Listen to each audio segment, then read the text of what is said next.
and everyone online. I'm Cesca Tennant, one of the occasional preachers, and I've got the joy of preaching on Matthew 24 today. This is part of our Advent series, and in Advent, traditionally, as well as looking forward to Christmas and celebrating the birth of Jesus, we also look forward to the end of time when Jesus comes back. Now, I have to confess that I'm not very good at the end time stuff. I've read a lot about it, but I really can't get my head around it. Most of the stuff about the end of time in the Bible is a genre called apocalyptic literature, and that is basically, it's very symbolic, it's full of metaphors, it's poetic, and it doesn't make much sense. And a lot of it is written not to actually talk about the future, but to give a message to the people of that time. And Matthew 24 is one of the most puzzling, I think, and Matthew 24 and the similar passages in Luke and Mark, they're very puzzling. And I won't have time to unpack Matthew 24 in 17 minutes. So what I suggest you do, if you want to know more, if you get a copy of Tom Wright's Matthew for Everyone, volume 2, and read that, because that has got some of the arguments I'm using today. Because the one thing I found when I started looking at Matthew 24 is almost everything I believed about it was probably not right. So let's have a look.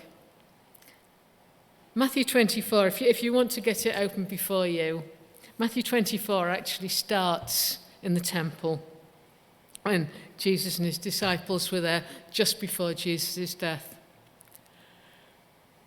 Now, the temple was in Jerusalem. Jerusalem was the center of Jewish life, and the temple was the center of Jerusalem. It was the place the Jews believed where God physically lived on earth, and it was the place where people did their business with God. So it was utterly important to them. And it was a very beautiful building. This was the third temple on this site, and it was magnificent.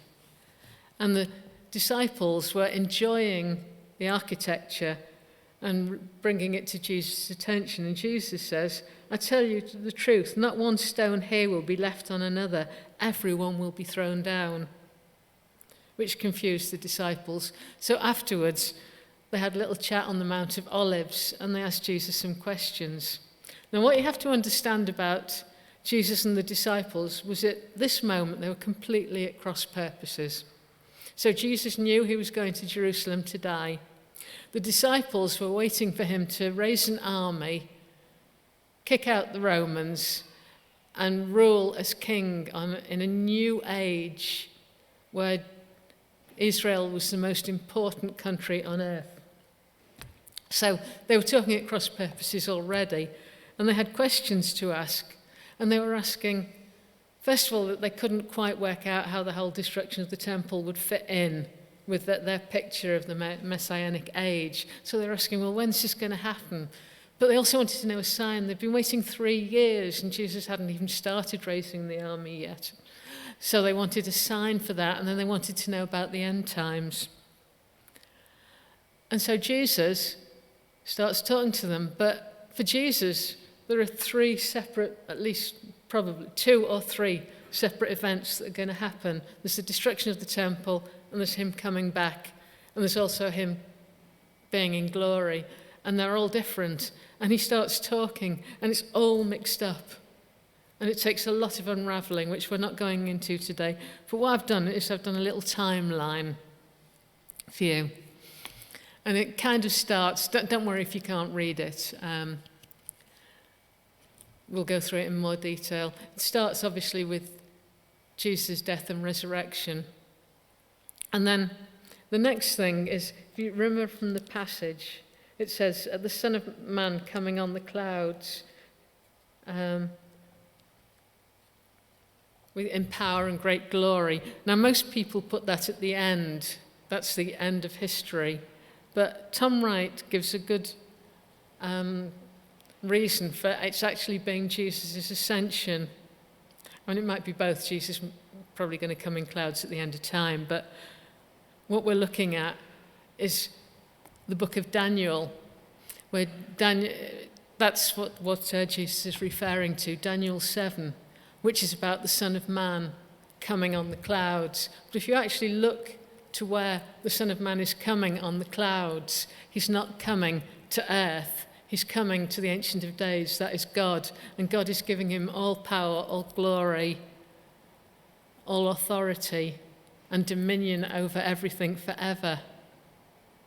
So if we put Jesus being ascending to glory, being Jesus coming on the clouds, he's coming to take his place as ruler of the universe.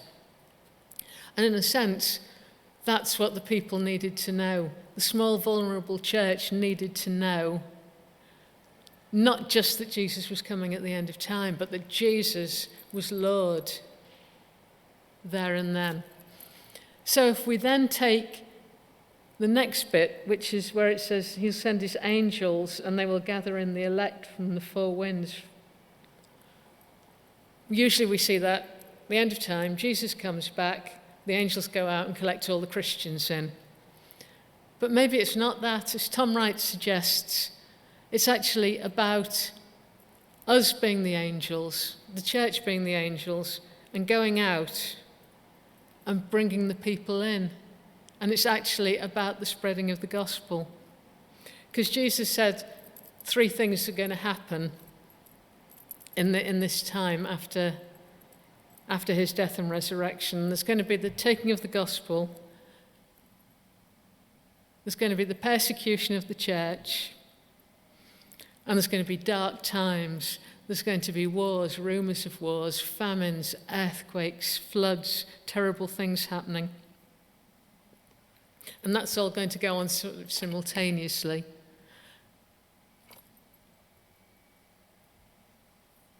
But looking back, we're looking at 70 AD. It seems a long time ago. It doesn't seem very relevant to us, but it was utterly in Jesus' mind. Now, Jesus was a prophet, and he knew exactly what was going to happen. He could see the Roman Empire getting more brutal. He could see the Jewish people getting more fervent about their God and their place. And he knew that there was going to be a massive clash, and it could only end one way because of the power of the Roman Empire. And you can see, if you look at his teachings and see them instead of timeless truths as a desperate attempt to get the Jews to think his way, it's all about being nice to the Romans, turning the other cheek, carrying stuff an extra mile, loving their enemies, because that is the only way Jerusalem and the Jews could be saved from the terrible calamity that was going to happen. And what did happen? Well, in the mid-60s, the Romans, being even more unpleasant than usual, tried to put their religious symbols in the temple. The Jews fought back, the Jews won, and the Romans were thrown out. But of course, the Roman Empire was very powerful, and they weren't going to have this, and they came back. And they didn't just come back at any time. They came back with genocide in mind. So they waited until Jews from all over the known world had come into Jerusalem for Passover, and it was packed out. And then they laid a siege. And many died of starvation in the siege. And then the Roman army, they pulled down the walls of Jerusalem, went in and slaughtered all the people. And if you read Matthew 24, the sort of first bit before our reading, it says about the absolutely awful thing that happened and the terrible times. And it must have been very bad. The historian Josephus reckons that over 1 million people died in Jerusalem. And if you think of the actual population of the world in those days, that was a significant proportion. So it was bad. But what about the Christians of that time? Well, remember that the Jewish Christians would have been brought up believing in the importance of Jerusalem and the temple, the same as the disciples. But they'd kind of left that behind and they had a new allegiance to Lord God, to Jesus in glory in heavens, ruling the universe. And that superseded their feelings for the temple and Jerusalem.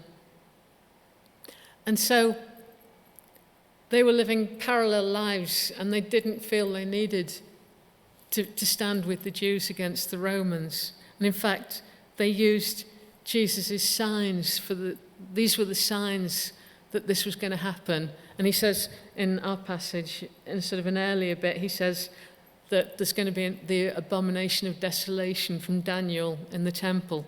And when that happens, you know to flee. In Luke, he says, when Jerusalem is surrounded by armies, you know to flee. And according to church traditions, the Christian Jews did flee, and they weren't part of this massacre.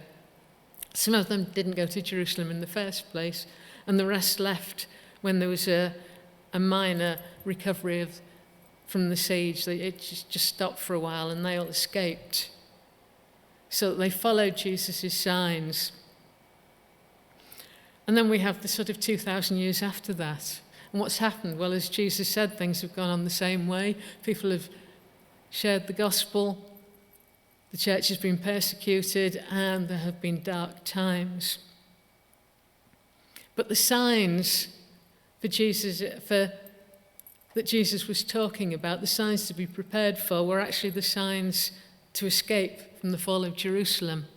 And we know that Jesus says in this passage that when he comes back in the last time, there will be no signs. And no one will be able to miss it. It'll be like lightning in the sky. And that's really important, because in 2,000 years we can easily fall asleep. It's a long time to wait. It's a long time to keep watching. And the point of Advent is to wake us up. It's to make us realize that we need to be past, we don't need to be sucked into our civilization, into the beliefs of our society. We're different. We're the people who are watching for Jesus' return. Now, for the Jews in Jesus' time, for the disciples, they built their lives around the certainty of Jerusalem and its walls, of the temple and God's presence. That was what is important to them. What's our equivalent? What are we building our lives on? For some, it could be being English or British and the importance of that. For many of us, it's about being part of Western democracy.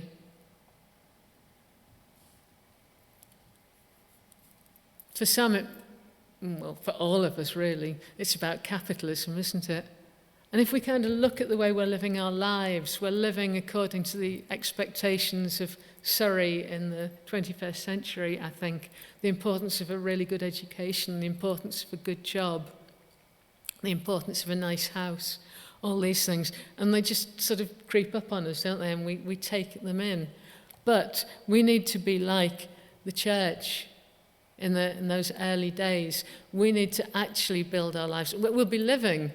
We'll be having educations, we'll be having careers, we'll have to live in houses, but our foundation is not those. Our foundation is the risen Lord in glory with dominion over everything. And of course, the church is still persecuted and bad things are happening in the world. Now, for most of my life in Britain in the 20th and early 21st century has been pretty good, hasn't it? I'm too young to remember the Cuban Missile Crisis and don't remember much about the Cold War, but things seem fairly stable. And then suddenly everything seems to be going wrong.